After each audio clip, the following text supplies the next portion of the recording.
John, we live in very interesting times today, particularly when we're talking about spirituality and the religious landscape, interreligious dialogue. Many of our students come to us today and they are part of a group called Nones, N-O-N-E-S. That means that they really are not attached to any kind of tradition. You've had a very rich history in terms of wrestling with the questions of meaning and God. How do you talk about your own spiritual journey, and how do you relate that to newer, younger students today? Sometimes I start with where it started for me, which was at age 24, leaving an all-white European philosophical tradition and being immersed in a Lakota tradition which not only was not Western, it had suffered about 150 years of brutal violence from the mainstream of white society. So I had to learn, and I mentioned it in the first talk, I had to learn, were Lakota people my peers, so that we had wisdom traditions and faith traditions to teach one another, so that I was a learner and they were learners, both, or they are only an object to be studied by Western epistemology.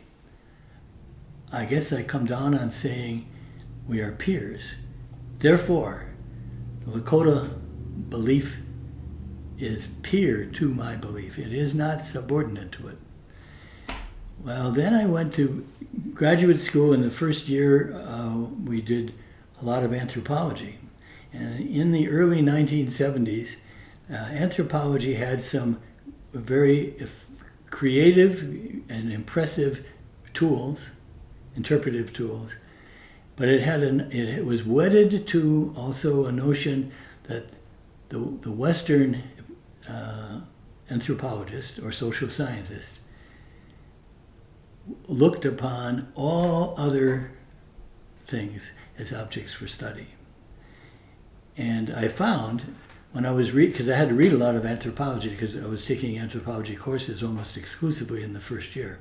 So I'd read stuff, and I would read what were current anthropological theories, and I used to walk home, I can remember quite vividly, at say 5 in the afternoon after spending 4 or 5 hours in the Van Pelt University Library. And I was a 20-minute walk to home, and I'd walk home striding along, muttering about these people who assume that they have a privileged position of non-bias from which they think, as if they have no biases of their own.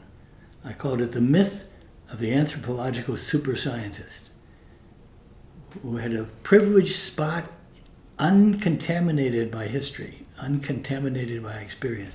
Well, by that time I was infuriated by that. I mean, it was obvious to me personally, that's a dead end. You cannot act like you do not have biases. And I had 5 visiting faculty gigs at MIT. And I think after the first one, I became friends with a fiercely honest atheist feminist whose name is Evelyn Fox Keller. And we talked about it. We found we thought about the same kinds of things, so we talked about them. Well, after a few months there, someone invited me to give a talk, which is what you do with the visiting faculty. So I gave my talk about whatever I was thinking about at the time, and she was there. And I noticed the day later she hadn't brought up the talk. And I said to her, I notice you haven't brought up the talk. Mm-hmm. And she said, well, John, it wasn't a good talk. And I said, can you tell me why? And she said, the authority from which you were talking did not include the people in the room. That's why it was not a good talk. That is one of the great conversion points of my life. So I was taught about faith by a robust atheist. That's not the only time that's happened in my life. So that the MIT is a little deeper because I wasn't a student now. Now I was a person with a reputation. And it was, if anything, a little more secular than Penn. Who knows? Does it really matter? But those processes of becoming a citizen of the secular academy are a really important part of my faith life. What kind of advice might I have for a college student? Well, first, risk having demanding teachers who get you in over your head.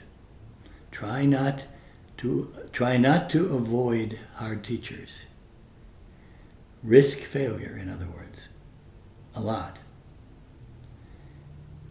But then, trust when you need to ask for help, and trust when you need to be comforted. Respect how hard it is to be a college student. So that's one piece of advice. I try never to claim that I know more than I know. I have a name for God. It is Ancient One, Ever Young. And I use that a lot when I journal. I'll talk to the Ancient One who is always young. So that's whether I'm grief-stricken or exhausted or angry or frightened. So that, I guess, is my own personal name for God. I don't like to use God as the name for God. It's a little too proprietary and too tidy, I think.